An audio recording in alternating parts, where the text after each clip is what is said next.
Sorry, honey. You about to get clocked.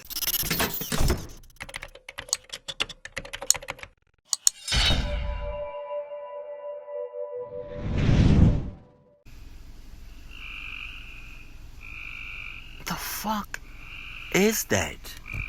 It sounds like frogs, and I God hope it's frogs. I never heard quote unquote frogs sound like that before. If it's frogs, they are, what the hell are they doing? Why are they so goddamn loud? Are they fucking? Are they like what the fuck are they? How do frogs fuck? The fuck are they? What the fuck? Yo, come on. I know y'all hear it. Yo, low key, it sounds like they fucking. It sounds like they having a good time right now. God damn. Sup? Oh shit. Hey, you know what one of my biggest pet peeves are? Is like, and shouts out to you if you can relate to this. It's like the fact that when I'm driving, right, and I've been trying to get over like to the next lane, and I've been trying to get over because I've had my signal on for at least a mile and a half, and I'm pushing 2 miles, and you never let me over. Fucking hate that. So that's what we doing. For real? That's what we doing. We not letting nobody over. That's what we doing right now. We not letting nobody. Oh, okay. Not today. No, you're not doing this because I already missed 2 exits. I'm not missing my 3rd exit. You best believe that. So I'm getting over one way or another. Are you gonna let me over? You gonna let me over? Oh no. Oh okay. Yeet, and that's when, granted, I'm in a lane that I want to be in, but like, because of that, my insurance fucking skyrocketed. If you haven't already, click subscribe to never miss another scary story. If you are subscribed, click the notification bell, and click that like button too. Okay. Thank you. Have you ever heard of the Manor House Motel? No. It was purchased and run by a man named Gerald Foos. For one... Anybody named Gerald? They clocking up. Just saying. If you have a friend named Gerald, cut ties. Cut them off. If you have a cousin, brother, sister, I guess, somebody related to you that's named Gerald, cut them off. Boyfriend, girlfriend named Gerald, cut them off. Co-worker, cut them off. Associate, cut it off. I think it's the same thing. Acquaintance, cut it off. Stranger, definitely cut them off. You don't mess with nobody named Gerald. It's like you messing with somebody named Adam. You don't do that. Just saying. Very twisted reason. To watch people, going at it. If you catch my drift. Ew. He claimed it was for research. You're watching Darkness Prevails, the best place to share your creepy stories with the world, because this world is a strange one. Motels are inherently creepy, especially given how many of them lack upkeep and look more like well-fashioned haunted houses. But what real-life nightmares happen at these bed-bug paradises? Well, these allegedly true scary stories will show you. If you want to be in a future video, I'm looking for creepy stories from Toys R Us.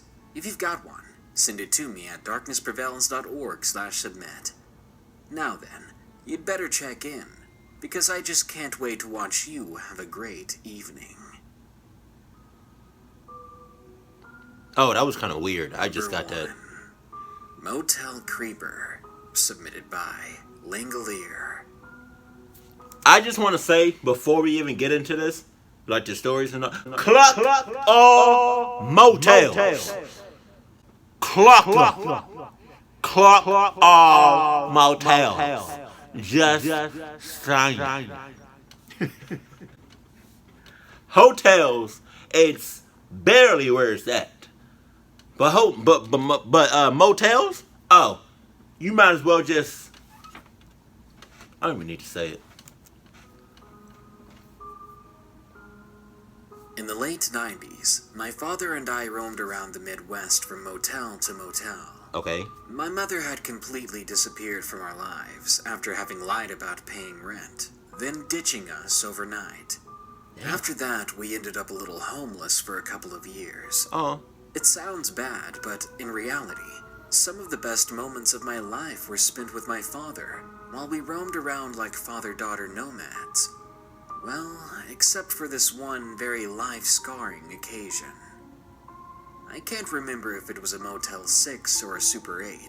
It was one of the two.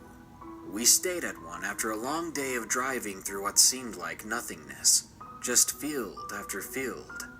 Despite it being the middle of the week, we saw hardly anyone on the road. It was strange. From the moment we entered that county, it had such an eerie and lonely vibe. It was somewhere in Nebraska, and I recall it was the start of spring, so still pretty cold. Anyway, we stopped at this motel at around 7 p.m. It was in the middle of a small town that was basically just a couple of gas stations, a diner, and a bank. Fucked. The place had 2 other cars in the parking lot, and looked like it was ready to cave in on itself at any moment. My father and I were so tired, though, and we quickly got inside to be checked in.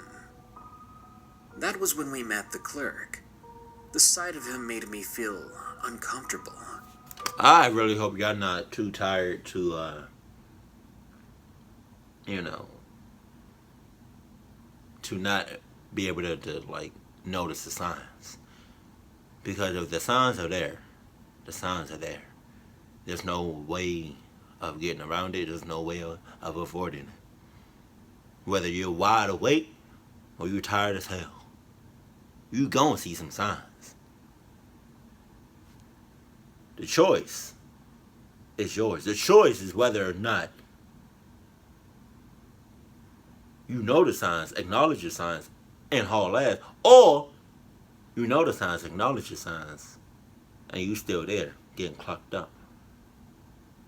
Either way, the signs are there. There's no getting around that. Just saying. Huge glasses, super thin frame, forward-leaning posture, and a burn mark on the left side of his face. He was a creepy-looking guy, but considering he weighed probably a little more than a sack of potatoes, he didn't seem too intimidating. I avoided eye contact with him after he saw me staring. Okay. But after looking away, I could still very much feel those spectacled eyes boring into me. We got our key card and found our room in Second's flat. Once inside, I took a shower and my dad and I got to bed. I remember falling asleep only a few moments after hitting the mattress. I slept pretty hard. Until a certain sound woke me right up. I sat straight up in the bed, looking toward the door. It was still completely shut, meaning it was locked. Did I just have a nightmare? I thought. Nightmare man. Why had I woke up so suddenly in a panic like that? Seeking comfort, I glanced at my dad, who was snoring heavily from his bed. I sighed. Everything was normal. At least, I thought that, until I saw the closet door move. It was an extremely small, barely there closet, not one with a typical swinging open door. Instead, it had 2 folding doors, which made it even more odd that it had just suddenly moved. Air pressure might cause a door to pivot, but it doesn't make a folding door fold. Yeah. In the darkness of the room, I stared into the small crack between the 2 folding doors. But you're still in there, so that's what I'm talking about. That's what the clock I'm talking about. You're still in there, though. Like, is your dad still asleep? Because you say he snores, right? So, like, if I was in that situation, if I was in your situation, I would have given my dad two, barely that, probably like 1.5, like tugs or like push, like yo, wake up. No? Nothing? Alright, I'm gonna do it 2 times. Well, one more time. Wake up. You up? No? Alright, fuck it. Sorry, Dad. Sorry, it's only so much I can do. I'm just saying. And by the time you wake up, I'm already 6 miles out.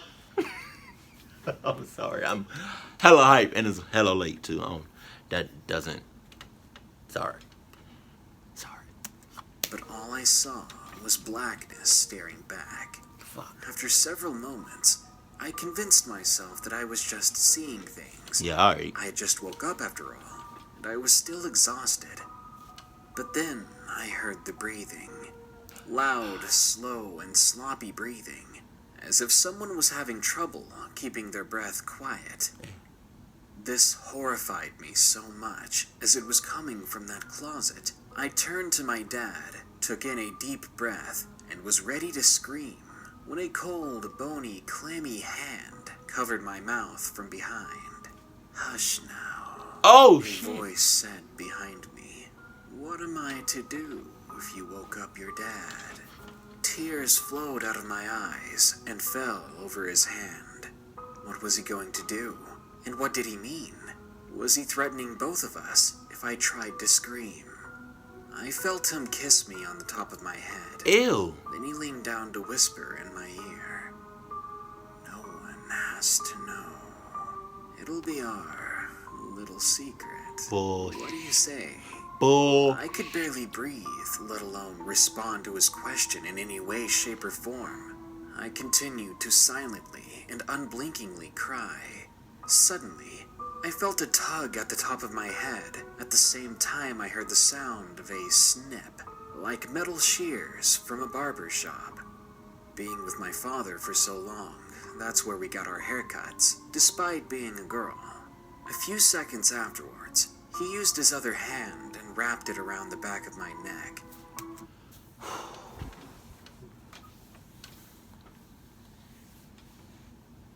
Call me a bad person. Call me a sellout. Call me what you will. Right. But there's another person in the room. How about you get the hell off of me? Let me be. Let me go about my business. Right. And do whatever you're about to do. Whatever you're about to do to me, do it to my dad. He sleep. Just saying, he might knock you out, but I'm just saying, just let me go, and we can be cool, but not really. I'm just saying that so you can let me out of this bitch. Why me? There's another person, guy, right there, and he sleep. Do what you will. Just let me go. Why do you need me? He's right there. He is asleep. He's right there. Just saying. Because if you don't let me go, I'm going to have to give you these hands. Better yet, I'm going to have to give you these Adidas. And dust your ass. Because I can't. Why me? Just, why me? My dad is right there. Get him. Fuck. Sorry, Cluck. Uncovered my mouth. And despite being free to scream, I didn't. I would have yelled like I shit. stayed petrified, frozen to my spot on the bed. Because now I knew he had scissors. My dad was unconscious, and I was too small to protect myself. If I did scream, I thought that would be the end of both of us. A few moments later, he let go of the back of my neck. Then I heard a slight wooden scraping sound. Then everything fell silent. I didn't move for a very long time. It took me maybe an hour and a half to gather enough courage to turn around. and when I did, I saw the folding doors of the closet. They were now completely shut. Every part of me wanted to get up and open the closet door to see who or what that was. Wow. But I still couldn't bear to move, not from that spot. So I sat there staring at the closet until morning. My dad got out of bed and immediately made his way to the closet, probably to slip on his boots because he hated walking on the floors with bare feet. I nearly screamed when he unfolded those doors, but when I saw inside, there was no one. It was just a dream. It was just a terrifyingly vivid nightmare. I sighed and ran to hug my father. He was confused. He just didn't understand how relieved I was. We didn't stay there another night, as we had to keep going. Yeah. My dad needed to get to Oklahoma before the end of the day. So we got ready to go, then went to the checkout desk to give the key back. I was tired, rubbing my eyes and not really paying any attention. I was wondering what I could do on the long ride to pass the time, while my dad talked to the clerk to get everything settled. That's when I heard my dad say, "You, look different." In the middle of a stretch, I looked up to see what he was talking about. When I saw the clerk, the tears began to fall. There it once is. more. There it is. Hanging behind his left ear was a tuft of hair that had a texture, color, and quality different from the rest of his. Oh, shit. And it was very familiar. Is it yours? Because it was my hair. Yeah. He smiled back at my dad and simply answered, "Well, it's been a long night." And then we left. We left as I struggled to find a way to regain my composure. We left before I could figure out how to tell my father that the terrifyingly creepy man at the front desk had snuck in our room at night, cut my hair, and somehow disappeared into the closet. But I simply couldn't. I couldn't find it in myself to say anything that day. I never did tell my father. The confusion and trauma from that experience was overpowering. I stopped thinking about it a long time ago. Because when it does come up in my mind, I can't help but wonder, how did he escape into the closet? Where did he go? Why me? So, if you ever find yourself at a strange motel in a small town in the middle of Nebraska, if you stay in a room with 2 beds and some folding double doors for a closet, I sincerely suggest you find another place to stay for the evening. It was all a setup. That's all that was. Number 2. Creeper at the Krusty Motel. Submitted by Taco Cat. Taco. What? A handful of years ago, my family and I were going on a road trip. I was young at the time. I don't remember where we were going, but I do know it was Eastern USA. We were trying to save money, so one night when my parents were struggling to stay awake while driving, we stopped at this old run-down Krusty Motel. When we got a room and walked into it, it was uncleaned and had no bedding at all. No furniture either, besides an old TV and a king-sized bed. Okay. Luckily, though, we kids had brought our blankets and pillows in the car. I've always been a light sleeper, so the tiniest things wake me up. Okay. Especially when I'm sleeping somewhere that I'm unfamiliar with. That night, we closed the curtains, made our makeshift sleeping bags, then went to bed. A few hours later, there was a sound at the window, which woke me up from my light slumber. I got scared easily, so I was already on edge. I looked around me, and I see the silhouette of a man through our curtains. Shit. My little kid self had no idea what to do, so I hid my head and prayed he would go away. I ended up falling asleep once more. Another hour.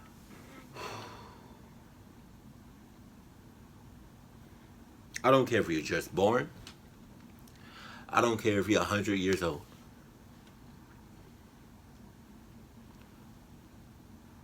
You see a black silhouette of a man or a person It's late at night, and you with your peoples, you with your friends or your family, and you're the only person that sees that. Hey, hey,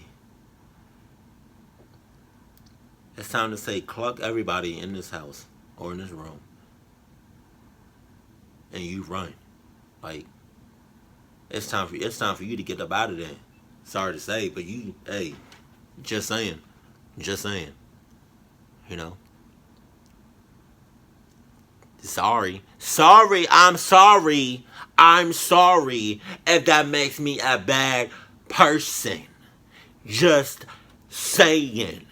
It's survival of the fittest. Did I say that right? I sure hope I did. Right? If you 6 years old, right, and you in a motel with your mom, dad, right, and your brother, right, and you wake up to a sound and you look over to the window and all you see, and it's late at night, like you woke up 1 o'clock in the morning, and you look to your left and you see a black silhouette, right, that looks like a man about 6-something feet tall, right, strong as hell, right. It's time for you to get up out of there, partner. Sorry. You know. Cluck hiding. And how do you go back to sleep after that? Like, you tripping. You tripping. That's how I know you clucking up. Just saying. You don't do that. How do you go to sleep after that? That's like me going to sleep after seeing 2 UFOs, 2 aliens up close. And when I say close, I mean a couple of feet, like 2-3 feet away from me. And that's close. How do you go to sleep after? That's like me going to sleep after seeing, you know, some shadows in my, God forbid, some shadows on my walls. And there's nothing in my room to, you know, give a shadow. Like, how do you go to? You don't go to sleep. So, the cluck are you doing? I don't need. Come on. Give me something. Give me something. Or so later, I woke up from a bad dream and looked over to the window. The same silhouette was still there, but now closer to the left, where the door was. Oh, okay. Somehow I found it in me to get up, crawl to the window, and peek through the curtains. Oh, shit. I wish I'd never done that. Oh, shit. There was a man's face just on the other side. He was staring straight at me, smiling and waving. He had been looking in on us for hours, just waiting. He had the biggest Joker smile you could imagine, and evil in his eyes. No. His hand reached out for the doorknob as I watched in horror. Right as he grasped it, I jumped onto the bed, away from the window, and I woke up my dad. Okay. I told him there was a bad man at the window, that he was trying to get inside. My dad does not take this kind of thing lightly, so he sprung up and ran out the door, Okay. holding my brother's Disney's car's umbrella as a weapon. But the man was gone. Damn. I'm in my mid-teens now, and my family has never stayed in a motel since, because a scare like that is enough to last a lifetime. Show enough. Show enough. Number 3. I got into a car with a stranger, twice. Submitted by Artello 91. Twice. That's what we doing. Oh, okay. Let me start off by saying you should never get into a car with a stranger. And yes, it was dumb of me to do so. But when you're young and impressionable, like I was, the threat almost seemed non-existent. I was 16 and wasn't a really good-looking girl. Never ever got hit on by boys, and my chubby features didn't help me out. I also seem to make friends with older people. Wow, god damn. Really? 16. And you making friends with fucking 45-year-olds. Are you serious? I'm sorry for like cursing, but like it's second nature to me. Like it's hard for me to keep saying cluck when I've been saying fuck all my not all my life. But like, when I'm just used to cursing. Like off camera, I don't really say cluck. I say that because of YouTube. Because YouTube is on that shit. But outside of work, I'm not like, outside of YouTube, I'm cursing like a motherfucking sailor. I curse like a second language. I curse as if I don't give a damn who's around. No, not really, because I don't really curse in front of like my family and stuff. But like, I don't really curse in front of like my grandmother or my aunts or like what do you call those people? Your elders or something like that. I don't know. Like I know when to curse and not to curse. There we go. Right? But when I do curse, it's a lot. But like, every now and then you're gonna hear me curse. You're gonna hear me say fuck. Bitch. Damn ass. What's another one? Motherfucker. Asshole. I don't. You're gonna hear me curse. That's just who I am. I'm trying to censor myself, but like, you're gonna hear some slip ups. Some slip ups. Okay. All right. Whatever. See, now I lost my train of thought. I forgot what I was gonna say. Yeah, you're 16, making friends with fucking 45-year-olds. Okay, that's red flag right there. Got in strangers' cars 2 times. That wasn't what I was gonna. I had something I was gonna say, but then I completely lost it. So, damn. Maybe it's gonna come back to me, but right now you deserve to get clucked up. A lot of my peers were into fashion, music, and recreational activities. Stuff I just wasn't into. As such, I figured my chances of becoming such a victim of anything predatory, for me anyway, was just something in the movies. That's what I was gonna say. So you're one of those people. You're like, meaning like you're one of those people, and like in the meaning of you don't think nothing is ever gonna happen to you. You think you're protected by something. Bitch. Y'all know when I say when I refer to somebody as a bitch, I don't really mean that. It's just it's not what it means. I mean that in the utmost respect. I don't mean that in a disrespectful way. But like, you're one of those people that thinks nothing bad or nothing bad can ever happen to you. Are you serious right now? Come on. And the fact that you think like that, lady, girl, youngin', cuz, mo, something is bound to happen to you. And I feel like because you think like that, and because you already went into 2 strangers' cars, and because you're making friends with fucking 45-year-olds and you're 16, something is going to happen sooner rather than later.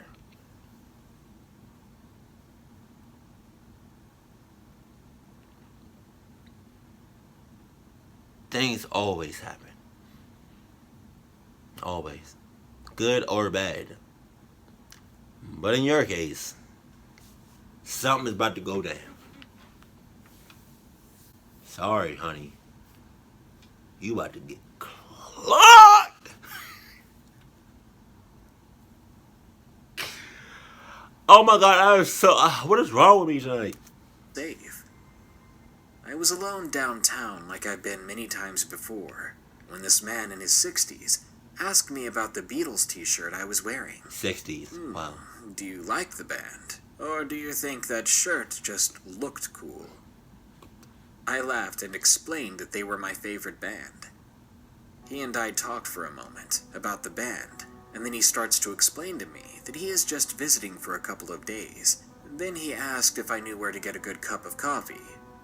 I was a coffee junkie myself, and I knew a place only a few blocks away from there. I then offered to take him there. When we arrived, he offered to buy me a cup of coffee, just to talk to him for a while. Talk. He said I seemed like a very nice girl, and he thought it was refreshing to see someone as young as me have such an interesting outlook on everything. At the time, I didn't find any harm in the invitation. God damn. I agreed to stay and share a cup of coffee with him. After I had my first cup of coffee, I noticed it was getting pretty late outside. The curfew was 11 p.m., and the buses stopped running around 10 p.m. I told him I had to go home now if I wanted to make it home on time. It was around 7:30 at the moment, but I wanted to stop by a friend's house before I went home. He told me he could give me a ride home so we could have another cup of coffee. He gonna give you a ride. But I wasn't too keen on taking him up on his offer. But I soon convinced myself that it was harmless. Damn. I decided that I would go see my friend tomorrow and visit the old man. I should also add I told him my curfew was 9. I said that so that I could go hang out with my friend without him feeling like I was ditching him. Yo! And I know this is like from the show, Jersey Shore. Really don't like that show. But, I watched a couple of episodes. But yo, if the person that you're seeing, if the person that you feeling, you have feelings for, right? If that person has a mother clucking, right, curfew, he or she is too young for you, bro. Just saying. Who even uses that phrase anymore? If that person is, if that person has so and so, or if that person is so and so, if she still needs a guard, if she's still riding, if she's still riding the bike with the training wheels on, she too young for it. Who uses that anymore? If blankety, she's too young for you. I felt like that was like 2018 now. I feel like the she's too young for you, bro, is back in 2000. Cause time be moving fast as hell. I want to say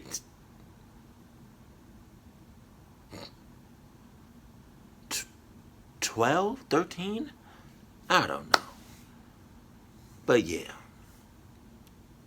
If she has a curfew, or he, what are you doing? You know that person is too young for you, so relax. Chill out, and go find you somebody else. It's billions of people. I'm sure you can find somebody else. Why I gotta be that person, huh? I stayed to chat a little longer, and then he said he would drive me home. At this point, I almost felt obligated. If I told him I'd catch the bus, he would know that I would either be late for my curfew, or that I was lying to cut the visit short. My car is parked only a block from here. I'll get you home in no time, he said with a smile. I was a little creeped out by this point, but he still just seemed like a friendly old man. A little too friendly. Yeah. We climbed into his car, and I started to give him directions, with the intention of having him dropping me off a few blocks from my home, so he didn't actually know where I lived. Damn. I told him to turn right, but then he didn't. Oh, shit. It was that way, I said, trying not to sound worried. Oh, I'm sorry, he said, in a sweet old man's voice. Can you still get me to your house from here? I was trying to keep it cool, and I replied, Yeah, and 2 blocks at the next stoplight, turn left. I made sure there would be no way he would miss it this time.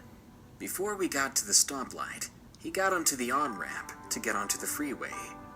By this time, I was freaking out. Okay.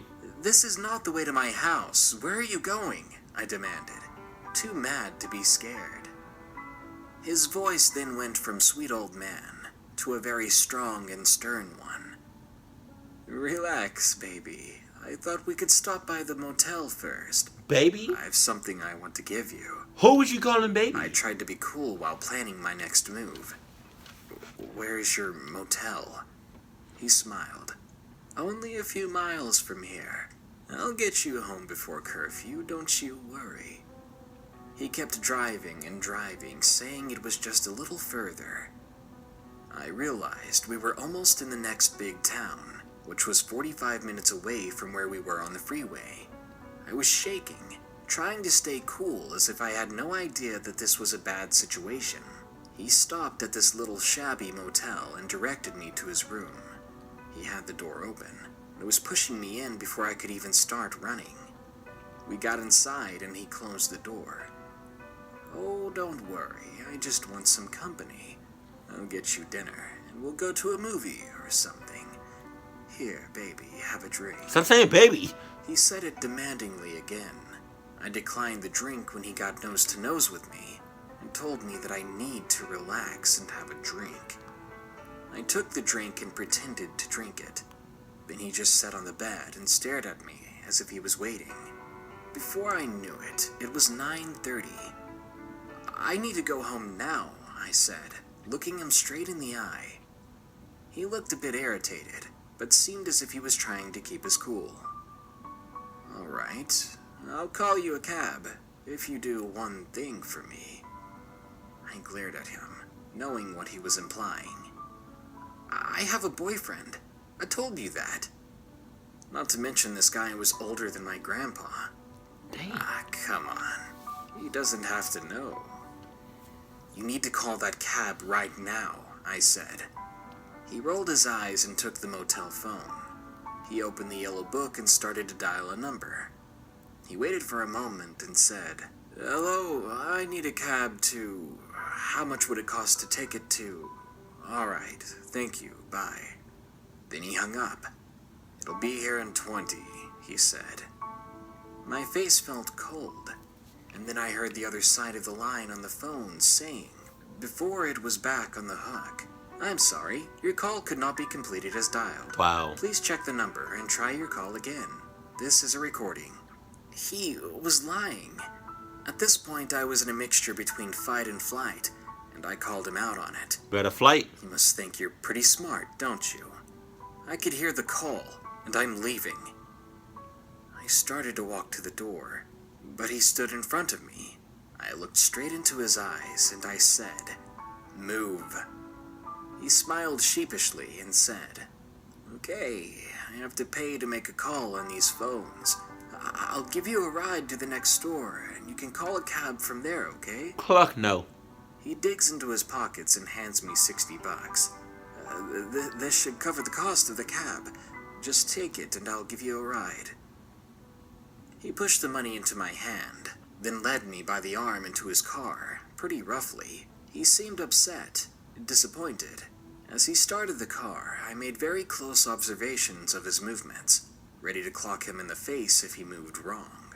Then I began to notice this thing he kept doing, where he'd crouch down and reach his hand under the seat.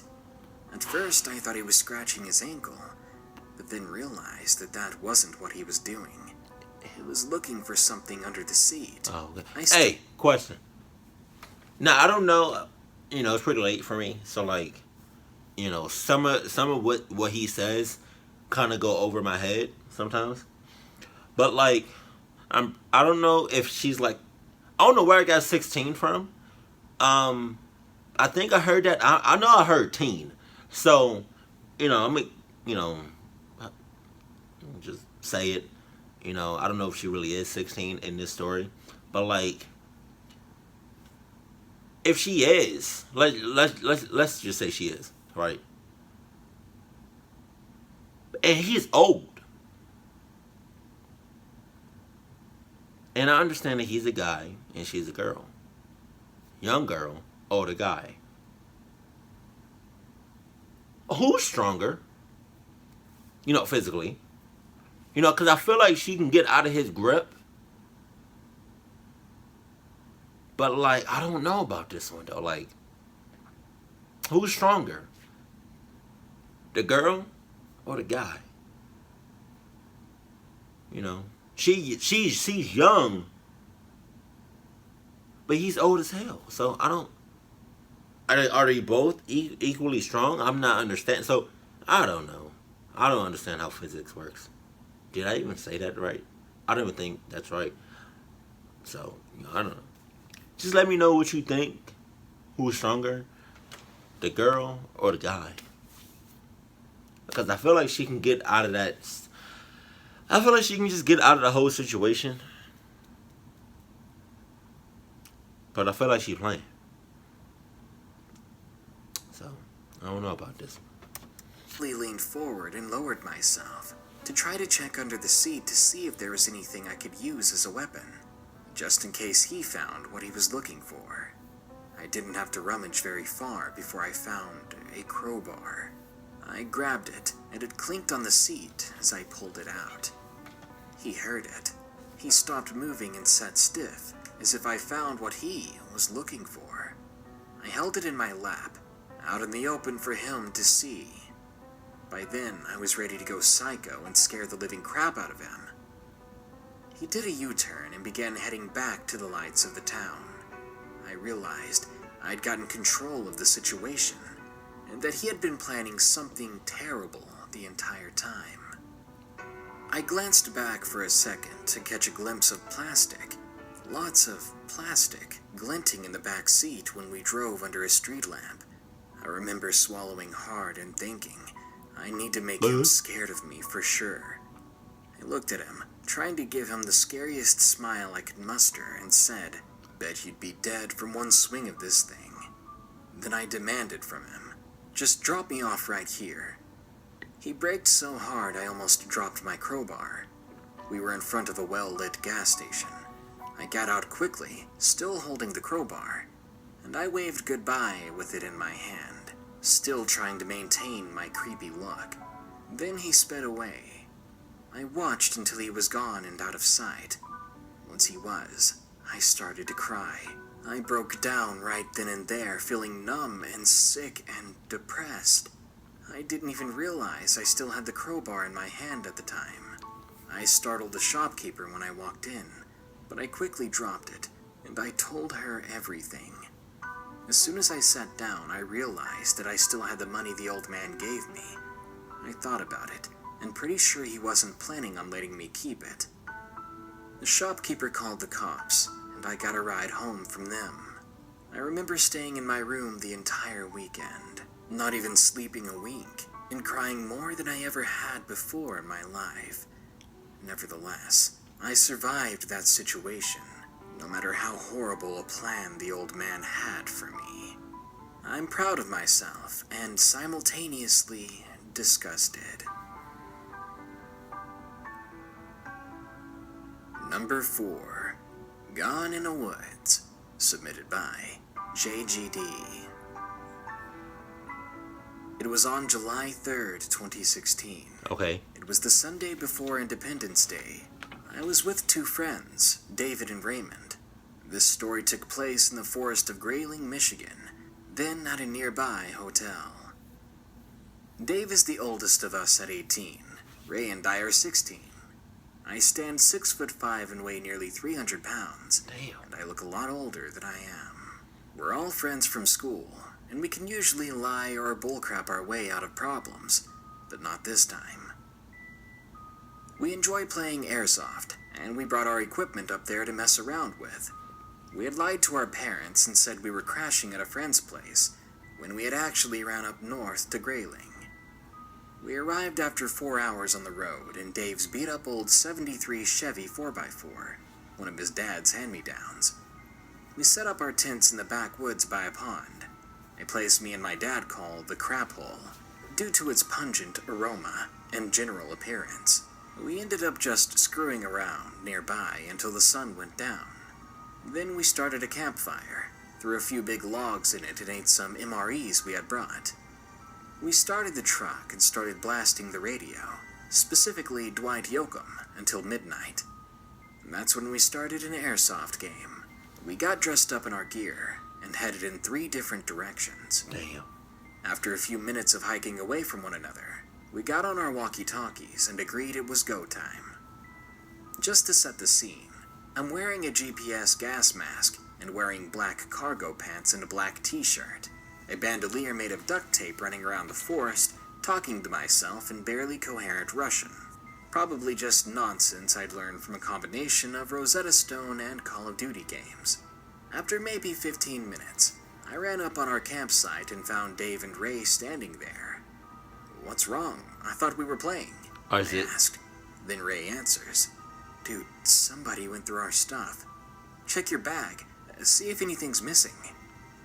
I did. My cell phone, video camera, and all my money was gone. I was mad.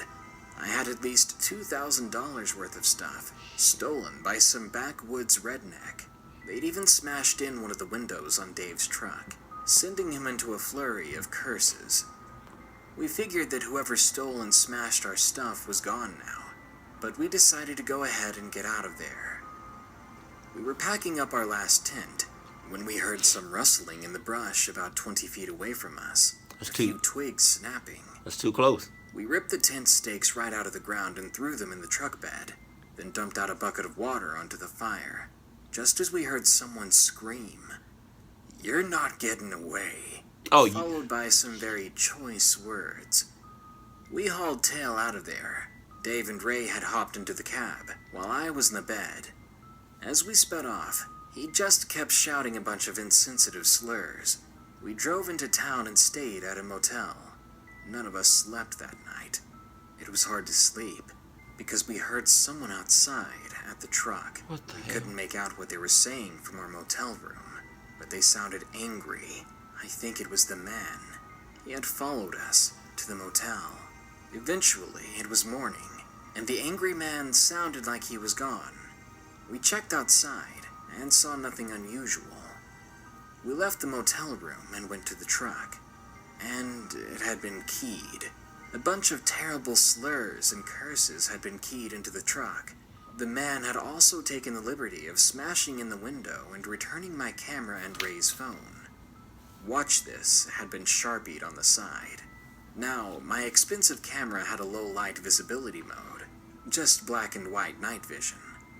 The sicko had recorded himself, touching himself, as he watched us from a tree, hurriedly racing off from our campsite. He had dropped the camera to run at us as we were leaving. He goes back and picks it up.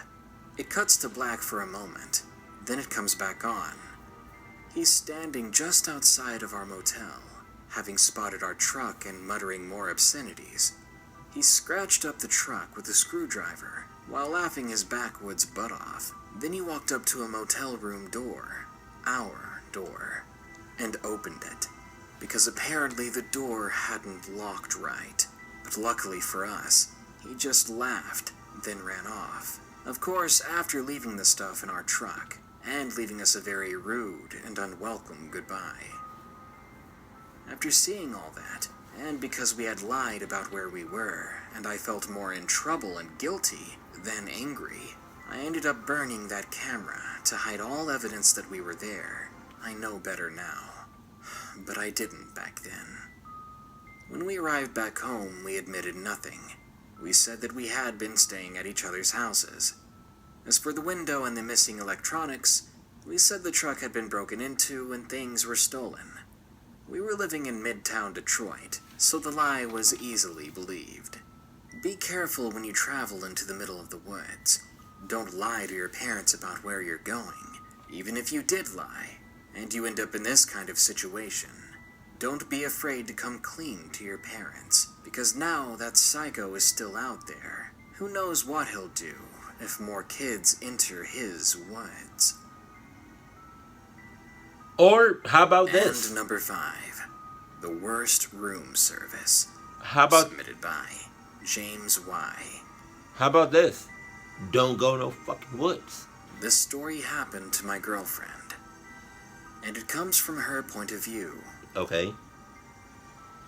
In 2005, my family went to the SEC basketball tournament in Birmingham, Alabama. Because of so many fans showing up for the game, all the good hotels and decent motels were sold out. So my family had to stay at an off-brand, seedy-looking motel, or travel lodge. The door to their room wasn't secure.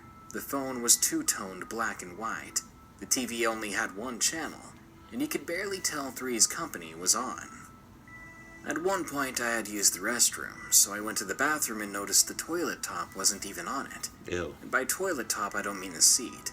I mean the lid over the water tank in the back. Ew. I ignored it, rolled my eyes, and did my business. The rest of the room was just as messed up anyway. My dad was out trying to find tickets to the basketball games, and I decided to take a nap. I was awakened by a knock at the door. I guess the door didn't have a peephole because my older sister asked, who is it? The reply was, room service. Room service, my ass. I guess either my sister or my mom opened the door, and I heard them slam the door shut right after opening it. Oh, shit. Then they went hysterical, screaming, "Oh my God," repeatedly. The knock on the door had partly woke me up, but now their shouting was making me completely lucid. I asked them what was going on, and they said there was a scruffy-looking guy holding the lid to the toilet outside, using it upside down as an ashtray. They said he had tried to force himself in, and even better was what appeared to be a toy in his left hand. A dirty, unwashed grown-up toy. Oh. I was disgusted just hearing it. They pushed chairs up against the door until my dad got back. By then, the man was gone, and we changed motels. I don't know what he was going to do with that. Maybe he was just out of his mind, or maybe he really did plan on doing something to us. Either way, I won't be back to that motel.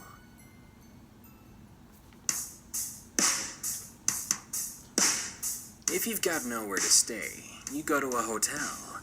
If you can't afford a hotel, you go to a motel.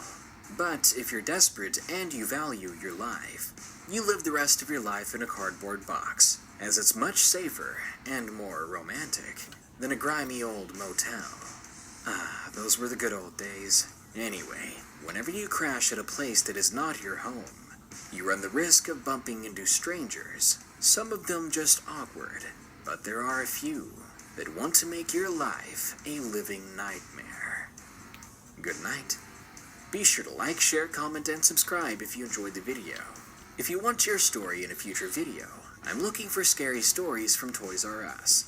Send yours to me at darknessprevails.org/submit. If you want to support this channel, you can do so for free by downloading my free app Spooked on the Google Play Store, or donate just $1 a month at patreon.com/darknessprevails, and you'll get your name in the credits at the end of the video. If you do have some extra cash, go to morbidmonsters.com for t-shirts, mugs, and more, all Darkness Prevails themed.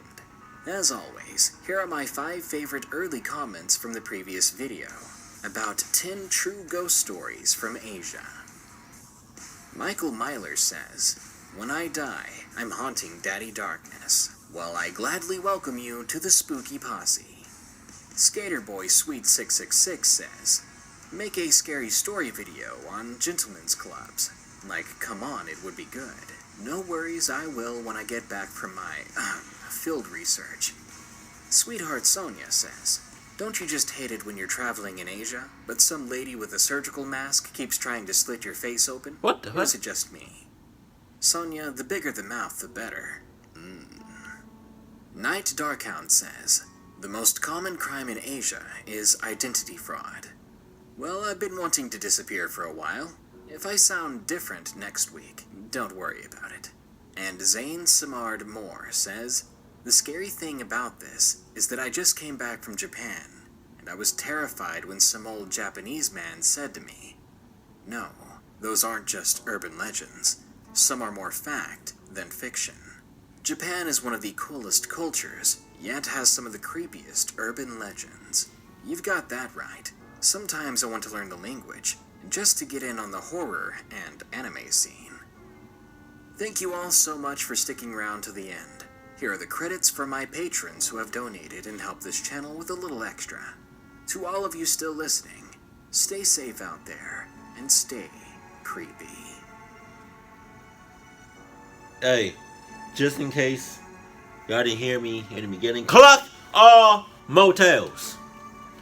I have never been in one, and I don't plan on being in one. Especially not after hearing this shit. I've been to hotels, and every hotel I can honestly say I've never had a bad experience. I've never felt creeped out. I've never felt uneasy. I never got any negative bad vibes from any of the hotels that I've been in. I don't trust motels.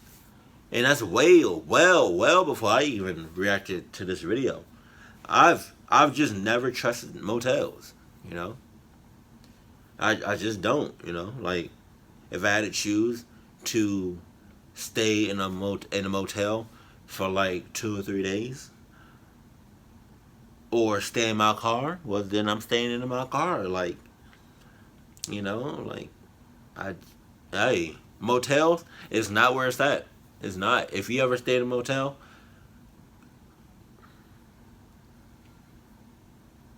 I'm sorry. I'm sorry.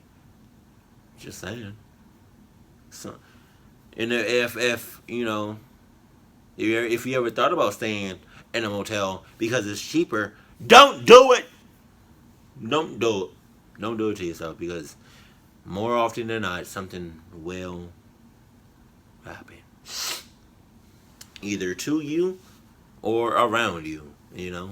And if you need to leave, if you're in a motel with your family, I said family, with your family or friends, and something pop off, and you're the only one that noticed it, and you have to run, then run. You know, you can call them on the speed dial once you get somewhere safe and you're 6 miles out. But